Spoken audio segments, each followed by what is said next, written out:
ஏனுங்க இன்றைக்கி பருப்பு பொடி தானேங்க செய்ய போகிறோம்.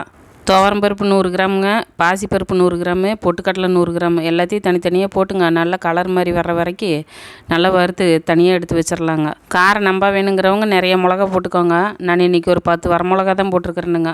காரம் கம்மியாக தான் பிள்ளைங்கள்லாம் சாப்பிடுவாங்கன்ட்டு. கூடவே கொஞ்சமாக பெருங்காயங்க போட்டு இந்த மாதிரி வறுத்து எடுத்துட்டுங்க. பூண்டு ஒரு 10 பல்லுங்க தோல் உரிச்சிட்டு உள்ளே போட்டுங்க.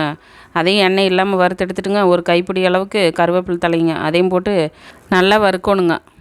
கருவேப்பிலை தலையெல்லாம் ஈரம் இல்லாமல் நல்லா வறுத்துடணுங்க. கூடவே 2 ஸ்பூன் சீரகம் போட்டுங்க தனியாக அதையும் வறுத்து எடுத்துக்கலாங்க. சீரகமெல்லாம் கருவி போகக்கூடாதுங்க. சீரகத்தை வறுத்துட்டுங்க அடுப்பு ஆஃப் பண்ணிவிட்டு அதே சூட்லேயே கல் உப்பு கொஞ்சம் போட்டுங்க அதையும் வறுத்துட்டுங்க.